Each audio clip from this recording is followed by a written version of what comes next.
अस्सलाम वालेकुम। मैं डॉक्टर आयशा अब्बास। मैं आपकी डॉक्टर भी हूँ और डायटिशियन भी। आज हम बात करेंगे अप्रैल के डाइट प्लान के बारे में। अल्हम्दुलिल्लाह हमने अच्छा खासा रमज़ान का टाइम पीरियड गुजार लिया है और जो बाकी टाइम पीरियड है वो भी हम अल्लाह ताला की मर्ज़ी से गुजार सकेंगे। हमने जो टाइम पीरियड गुजारा है इसमें हमने अच्छे खासे रोज़े गुजारे, लेकिन अब जो हमारा रमज़ान का टाइम पीरियड रह गया है इसमें जागने की रातें भी हैं और हमें अच्छी खासी मेहनत की ज़रूरत भी है और ताकत की ज़रूरत भी है। तो हमें एक ऐसे डाइट प्लान की ज़रूरत है कि हमारे एनर्जी लेवल्स बिल्कुल भी लो ना होने पाएँ।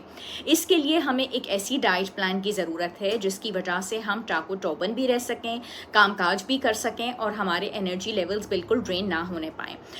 होता यह है कि हम लोग गर्म और ठंडे के चक्कर में पड़े रहते हैं। इसकी वजह से हम प्रोटीन डाइट भी अच्छे से नहीं लेते, आयरन वाले फूड्स भी अच्छे से नहीं लेते और उसकी वजह से क्या होता है कि हमें अनीमिया हो जाता है। अनीमिया की वजह से, खून की कमी की वजह से मिजाज में चिड़चिड़ापन भी रहता है, थकावट भी रहती है, कमज़ोरी भी रहती है। तो काले चनों का इस्तेमाल अगर हम सहरी में भी करते हैं, इफ्तार में भी करते हैं साथ ही साथ, तो वो हमारे लिए बहुत अच्छा ऑप्शन रहता है। दूसरी बात यह है कि हमारे कैल्शियम और विटामिन डी लेवल्स लो नहीं होने चाहिए। तो अगर हमें डॉक्टर ने सजेस्ट किया हुआ है आयरन, वो हम सुबह में ले रहे हैं सहरी में, तो इफ्तार में हम कैल्शियम और विटामिन डी लें। डाइट हमारी बहुत ही बैलेंस्ड होनी चाहिए।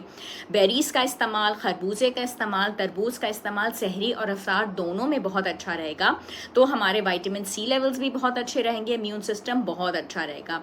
प्रोटीन शेक का इस्तेमाल हम सहरी में भी कर सकते हैं, वरना सहरी में दही और लस्सी का इस्तेमाल जैसे मैंने अपनी पिछली वीडियो में बताया था उसी तरीके से रहेगा। दूध का इस्तेमाल भी सहरी में किया जा सकता है, किसी एक चीज़ का इस्तेमाल, या लस्सी या दही या फिर दूध। चीज़ का इस्तेमाल जो कि एक प्रोटीन का ऑप्शन है वो हम नहीं करेंगे सहरी में, बिकॉज उसकी वजह से आपको प्यास लग सकती है। तो चीज़ का जो इस्तेमाल होगा वो मैं इफ्तार के लिए छोड़ देती हूँ। उसके बाद हमने या चपाती ले ली, या हमने अंडे का इस्तेमाल कर लिया, या हमने दलिए का इस्तेमाल कर लिया। उसमें अब मैं शहद की इजाज़त दूंगी क्योंकि आहिस्ता आहिस्ता हमें कमज़ोरी ना हो जाए। और उबले हुए अंडों का इस्तेमाल भी किया जा सकता है और ऑमलेट का इस्तेमाल भी, और कोई ना कोई आपने सब्जी या फल का इस्तेमाल भी करना है। दूसरी इंपॉर्टेंट बात यह है कि इफ्तार में आपने देखा होगा कि जब भी हम रोज़ा खोल लेते हैं तो उसके बाद अक्सर ऐसा हो जाता है कि हमारे सर में दर्द हो जाता है, कंधों में और पट्ठों में भी दर्द होता है। तो हमने ये करना है कि हम कॉफ़ी का इस्तेमाल कर लें। ये एक इतना बेहतरीन तरीक़ेकार है कि इसकी वजह से हमारी जो ये तकलीफ़ होती है वो फौरी तौर पे दूर हो जाती है और घर बैठे ही हमें कोई मेडिसिन लेने की ज़रूरत नहीं पड़ती। और मगर आपने कुछ लोगों को देखा होगा कि वो चॉकलेट्स का इस्तेमाल कर रहे होते हैं। आपने हरगिज़ चॉकलेट्स का इस्तेमाल नहीं करना।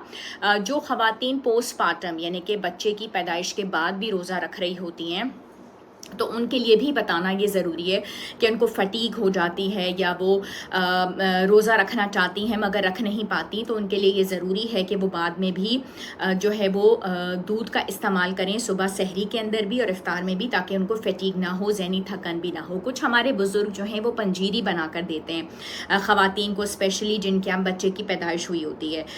वो जो पंजीरी होती है मुख्तलिफ़ मेवाजात को देसी घी के अंदर बनाया जाता है। लेकिन जो लोग रमज़ान के रोज़े रख लेते हैं और 10 और 15 गुजार चुके होते हैं, उनको मैं एज अ डाइटिशियन अलाउ करती हूँ कि वो इस पंजीरी का इस्तेमाल कर लें और देसी घी के साथ वो इसका 1 टीस्पून जो है सुबह सहरी में भी ले सकते हैं और इफ्तार में भी। इससे उनको जो जोड़ों और पट्ठों की शिकायत होती है 10 से 15 रोज़े गुजरने के बाद, वो बिल्कुल भी नहीं होगी।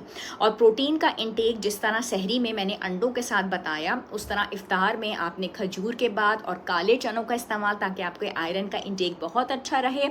आपने उठ के नमाज अदा की, नमाज अदा करने के बाद आपने आधे या पौने घंटे के बाद कॉफ़ी का अगर इंटेक कर लिया, आपके सर में दर्द है, वरना ज़रूरत नहीं है कैफ़ीन का इंटेक करने की। फिर आपने चपाती के साथ खाना खाना है। खाने में आप गोश्त का या कीमे का या मटन का इस्तेमाल ज़रूर करें ताकि आपकी आयरन की इंटेक बहुत भरपूर रहे। और फिर आपने जो काम करना है वो ये करना है कि अगर आपको रात में तरावी या जागने की रातों की इबादत के बाद आपको भूख लगे तो गाजरों का या सैलेड का या सूप का इस्तेमाल कर लीजिए, तो बहुत अच्छा रहेगा। लेकिन रेफ्रिजरेटर को खोल के अगर आपके बच्चों की चीज़ें पड़ी हुई हैं, कोई फ्राइड आइटम्स पड़े हुए हैं, तो इन चीज़ों का आप इस्तेमाल नहीं करें। ताकत की आपको ज़रूरत है, बच्चों को भी ज़रूरत है, लेकिन बच्चे मुख्तलिफ़ चीज़ें खा रहे होते हैं। वो वाली चीज़ें जो आपके बच्चे इस्तेमाल कर रहे होते हैं, अगर आप करेंगे तो आपका वज़न बहुत ज़्यादा बढ़ जाएगा और वो चीज़ें आपको फ़ायदा नहीं देंगी।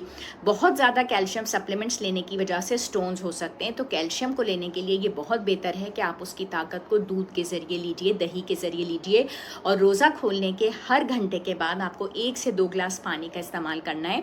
चाय का 1 कप आपके जिस्म से 2 गिलास पानी को निकाल देता है, तो आप साथ साथ पानी का इंटेक अपना भरपूर रखिए। तो इस महीने आपको ये डाइट प्लान फॉलो करना है ईद तक, और उसके बाद ईद के ऊपर आपको क्या करना है, मेरा ये चैनल आप देखते रहिए, इसको सब्सक्राइब भी ज़रूर कीजिए, और इंशाल्लाह मैं नई टिप्स के साथ आपके साथ हाजिर रहूँगी। बहुत शुक्रिया एंड अल्लाह हाफिज़।